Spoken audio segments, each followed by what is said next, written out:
രാജ്യത്തെ കർഷകർക്കായി നിരവധി പദ്ധതികളാണ് നടപ്പിലാക്കിയിട്ടുള്ളത്. കേന്ദ്ര സർക്കാരിന്റെ ഡിജിറ്റൽ അഗ്രികൾച്ചർ മിഷന് കീഴിൽ നടപ്പിലാക്കുന്ന പദ്ധതിയാണ് കർഷക രജിസ്ട്രി. കർഷകരുടെ അടിസ്ഥാന വിവരങ്ങൾ ഉൾപ്പെടുത്തിക്കൊണ്ട് ഒരു ഡാറ്റാബേസ് രൂപീകരിക്കുകയാണ് പദ്ധതിയുടെ ലക്ഷ്യം. ഇത്തരത്തിൽ ആധാറിന് സമാനമായൊരു ഡിജിറ്റൽ ഐഡന്റിറ്റി ഓരോ കർഷകനും ലഭ്യമാകും. ഇതിലൂടെ ഡിജിറ്റൽ സേവനങ്ങൾ കർഷകരിലേക്ക് കൃത്യമായി എത്തിക്കാനും കഴിയുന്നതാണ്. സ്വന്തം പേരിൽ കൃഷിഭൂമി ഉള്ളവർക്ക് കർഷക രജിസ്ട്രിയിൽ പേര് രജിസ്റ്റർ ചെയ്യാൻ കഴിയുന്നതാണ്. കേന്ദ്ര സർക്കാർ ആവിഷ്കരിച്ച അഗ്രി സ്റ്റോക്ക് സംവിധാനത്തിന്റെ പിന്തുണയോടെ നടപ്പിലാക്കുന്ന കർഷകരുടെയും കൃഷിഭൂമിയുടെയും ഏകീകൃത രജിസ്ട്രേഷൻ സംവിധാനമാണിത്. ഇങ്ങനെ ചെയ്യുകയാണെങ്കിൽ കർഷകർക്ക് ആധാർ അധിഷ്ഠിത യൂണിഫൈഡ് ഫാർമർ സർവീസ് ഇന്റർഫേസ് സംവിധാനത്തിൽ ദേശീയ അംഗീകാരമുള്ള യുണീക് ID കാർഡ് ലഭ്യമാകുന്നതാണ്. കൃഷിഭവൻ മുഖേനയാണ് ഇത് നടപ്പിലാക്കുന്നത്.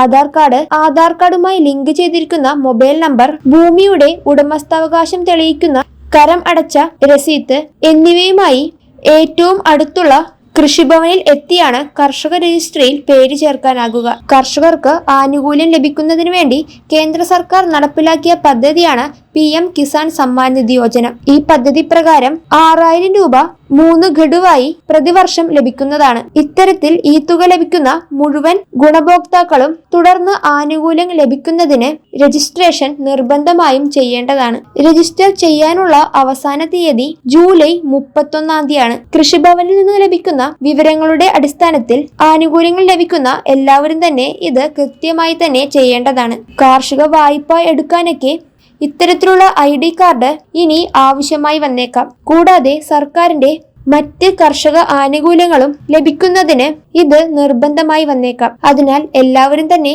കൃത്യമായ വിവരം മനസ്സിലാക്കി ഇത് ശരിയായ രീതിയിൽ ചെയ്യേണ്ടതാണ്. കർഷകർ നേരിട്ട് കൃഷിഭവനിൽ എത്തിയാണ് ഇത് ചെയ്യേണ്ടത്. രാജ്യം എമ്പാടുമുള്ള കർഷകർക്ക് കർഷക രജിസ്ട്രിയിലേക്ക് പേര് ചേർക്കാനുള്ള നിർദ്ദേശമാണ് വന്നിട്ടുള്ളത്. സർക്കാർ കർഷകർക്ക് നൽകുന്ന വിവിധ സബ്സിഡി ആനുകൂല്യങ്ങളും ലഭിക്കുന്നതിനും ഈ ID കാർഡ് നിർബന്ധമായി വന്നേക്കാം. PM കിസാന്റെ 2000 രൂപയും മറ്റ് ആനുകൂല്യങ്ങളും കൃത്യമായി ലഭിക്കണമെങ്കിൽ ജൂലൈ 31 മുമ്പായി ഇവ എല്ലാവരും ചെയ്യേണ്ടതാണ്. ജൂൺ മാസത്തിൽ PM കിസാന്റെ 20ാമത്തെ ഗഡു കിട്ടുമെന്നാണ് അറിയിപ്പുകൾ. ഇത് ലഭിക്കുന്നതിന് ഈ കാര്യം തടസ്സമായി വരുന്നതല്ല. ഈ തുക തടസ്സമില്ലാതെ തന്നെ അക്കൗണ്ടിലേക്ക് വരുന്നതുമായിരിക്കും. അടുത്ത ഗഡുവിന്റെ വിതരണം ചെയ്യുമ്പോഴാണ് കർഷക രജിസ്ട്രിയിൽ അംഗത്വം ഉണ്ടോ എന്ന് പരിശോധിക്കാൻ സാധ്യത. അതിനാൽ എല്ലാവരും തന്നെ കൃത്യമായ രീതിയിൽ മനസ്സിലാക്കിയതിനു ശേഷം ഈ കാര്യങ്ങൾ ചെയ്യേണ്ടതാണ്.